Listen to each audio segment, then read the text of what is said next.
Et deuxièmement, quand j'écoute le préfet et le ministre, il y en a un, j'ai l'impression que l'indicateur est rouge, l'autre le feu est vert, il y a peut-être un feu orange quelque part. Donc, dites-moi si la compréhension qu'on doit avoir de la situation par rapport à votre expérience et au fait que justement vous disiez plus jamais ça et les Ivoiriens ne veulent plus vivre jamais de crise comme celle qu'ils ont vécue. Si le feu est rouge, vert, orange, et si la situation des droits politiques, des droits humains a connu d'évolution en Côte d'Ivoire? Oui, d'abord je voudrais vous remercier. Et puis remercier M. le PDG de Bloomfield Intelligence qui nous convie à cet atelier. J'ai beaucoup apprécié l'audace qu'il a eue de nous faire parler du risque pays Côte d'Ivoire. Parler même de risque pays, c'est, je l'ai dit, faire preuve d'audace au regard du contexte. Parce que généralement, ce que j'observe avant d'arriver à vos questions, c'est que dans notre pays, désormais, nous qui sommes revenus d'exil, avec ce que je constate, on ne doit pas trop parler des risques, puisque le pays va bien, en fait. Donc même oser parler des risques, c'est risqué, toi-même, ta propre vie. Ouais. Et donc, il a été audacieux, je le salue, et je me réjouis du fait que le gouvernement soit présent. Ce qui témoigne de ce que nous sommes tous patriotes. Ça aussi, c'est un élément que je voudrais relever. Parce que généralement, je ne comprends pas ma génération, en tout cas on parle des jeunes générations, etc. Lorsqu'on entre au gouvernement, on se croit plus patriote que les autres. Quand les autres critiquent, c'est que ce sont les déstabilisateurs, les fossoyeurs de la République. Et puis nous qui sommes au pouvoir, on veut protéger la République. Je pense que ce n'est pas juste. Tout Ivoirien, tout ce que nous faisons là, en étant ici là, c'est contribuer au mieux-être de notre pays.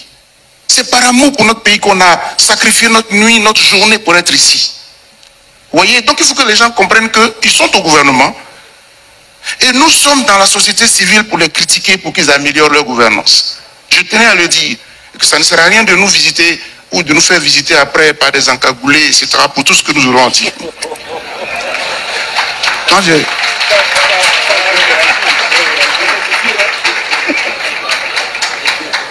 Il me fallait le dire et je l'ai dit. Maintenant, j'ai envie de répondre rapidement, mais tout à l'heure, M. le ministre a sorti deux éléments qui m'intéressent. Permettez que je dise un mot là-dessus. Premièrement, sur la question de la CEI. Je pense que, et ça c'est une pratique de la CEI, mais qui, au fond, n'est pas cohérente. Vous demandez à un parti politique de vous désigner un représentant. Quand il va, il prête serment, et selon le principe interne à la CEI, il ne répond plus de son parti politique. Mais ça, ce n'est pas réel, ce n'est pas pratique. Et puis, ce n'est même pas faisable. Nous, en société civile, on a toujours estimé, depuis que la CEI a été mise en place depuis longtemps, que les politiques étant en compétition, il faut laisser la commission à des experts, à des techniciens, à des gens qui n'ont rien à voir avec l'élection, qui ne sont pas en compétition. Depuis le président Laurent Gbagbo, ça a été battu en brèche. Toute la classe politique s'est mise ensemble pour balayer cela du revers de la main. Aujourd'hui, nous en payons les frais. Parce qu'on ne peut pas être juge et parti. Donc pour moi, aujourd'hui par exemple, le PPACI et le PDCI disent qu'ils se retirent. Même si celui qui est là-bas, il a prêté serment, mais on voit que dans la symbolique, le PDCI n'y est plus. Le PPACI n'y est plus. Même si ce monsieur, cet individu-là vous fait du bien, pour dire qu'il est quand même là, mais il ne répond plus du parti. Donc si on... Parce que j'ai participé au dernier dialogue politique. Dès que je suis arrivé d'Europe, on a participé au dernier dialogue politique. Ce sont des recommandations que nous avons faites pour que le PPACI qui venait de naître rentre à la commission. Donc M. Demba Traoré est rentré, mais qu'il ait prêté serment ou pas, il répond de ce parti-là. Deuxièmement, sur la question de l'inclusivité. Le ministre a dit quelque chose qui est vrai. L'inclusivité, c'est la participation. Il a mis l'accent sur les partis politiques. Mais il faut mettre l'accent sur la participation de tous les citoyens du pays qui se sentent dans les capacités de briguer la magistrature suprême de leur pays doivent pouvoir le faire. Il faut qu'ils répondent aux règles, il faut qu'ils respectent la loi, etc., etc. Or, le constat que nous faisons, c'est que l'exclusion ou le retrait de ces personnes-là de la liste électorale est problématique et discutable.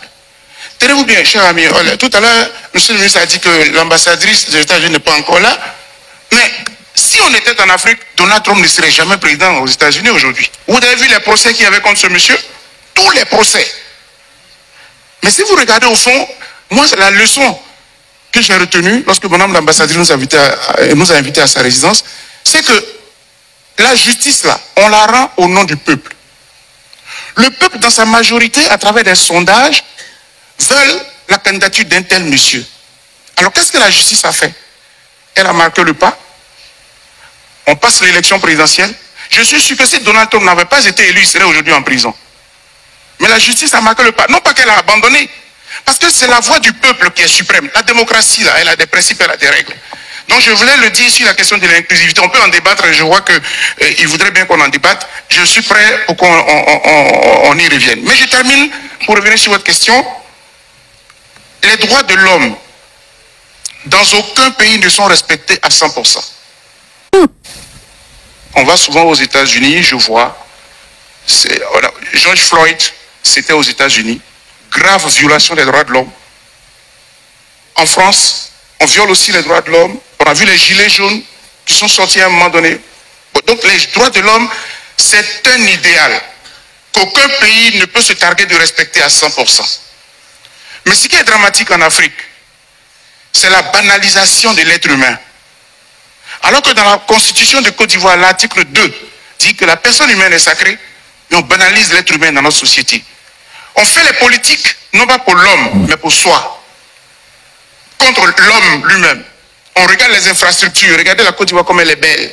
Mais les individus, leurs droits individuels. C'est ce qui est dramatique dans l'affaire. Vous me dites, est-ce que le feu est jaune parce que je vais chuter par là, puisque je ne vais pas la monopoliser davantage? Est-ce que le feu est rouge, jaune et vert, etc. Moi, je vais être carré. Nous avons vécu la pire crise post-électorale dans le monde entier. Mais qui sommes-nous pour ne pas nous servir de ce que nous avons vécu pour préparer l'élection de 2025 qui arrive? J'ai l'impression que les mêmes ingrédients sont encore réunis. La même liste électorale. Mais ça gêne qui? Si on la dépoussière aujourd'hui, ça gêne qui? Avec notre propre argent. Vous êtes au pouvoir, on vous a confié notre argent. Nous, on dit, oui, on vous a confié notre argent. Parce que c'est pour nous, nos impôts. Bon, nous, on dit que la liste là, on va la dépoussiérer. Vous dites, non, mais vous cherchez la petite bête. Nous, on dit, on va faire la RLE. Monsieur ne dit pas de le respect de la loi, mais c'est l'article 6 du code électoral qui demande que chaque année, on fasse une révision de la liste électorale. Et puis quelqu'un dit, moi, je ne vais pas la faire. Et puis vous êtes content. Est-ce que ça prépare une élection tranquille en 2025? Pour le moment, je m'arrête là et j'ai dit. Merci. Merci, M. Boga. J'étais des partis politiques. Il faut savoir ce que vous voulez.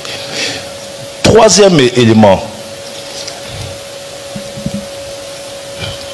Il n'y aura pas d'encorgoulé. Vous pouvez dire ce que vous voulez. Non, vous pouvez dire ce que vous voulez, mais un état de droit, c'est aussi la responsabilité. Boga, je m'excuse. Tu as été un acteur majeur de la CNT en 2020. Tu as appelé à la désobéissance civile. Et la CNT? Non, monsieur le ministre, je vous inscris en faux. Non, je termine, tu pourras me contredire. D'accord. Tu as appelé à la désobéissance civile. Tu as appelé à des actions contre les institutions de l'État. Tu es membre, tu es de la société civile, c'est comme ça que tu as été présenté. Mais on sait tous ton acquaintance avec l'opposition. Il y a aussi donc un débat à avoir avec nos acteurs de la société civile. Qui est la société civile? Est-ce que les acteurs de la société civile ne sont pas le prolongement des partis politiques que nous sommes? Donc il faut qu'ils assument aussi, il doit y avoir un débat sur ceux qui se présentent dans des forums comme société civile, alors que la nuit, ils sont avec les politiques en train de faire de la politique. Le débat a besoin de clarté. Et moi je suis venu ici aujourd'hui pour qu'on se dise la vérité. Et il faut qu'on se dise la vérité. Nous sommes un pays en pleine construction. Et je n'ai jamais dit que tout est vert. Si vous avez écouté mon introduction, je dis que je suis confiant pour l'avenir. Mais au regard des discours... La team, vous avez écouté cette vidéo qui était clairement un petit clash entre Mamadou Touré, le ministre de la Jeunesse, et le docteur Boga Soko, qui a quand même tenu à dire la vérité avant de s'exprimer. Et c'est vrai, bien que ça puisse faire mal aux militants, sympathisants, cadres du RADP, c'est la vérité. Aujourd'hui, on vous reconnaît. On vous reconnaît sur un procédé qui est mal et qui est vilain.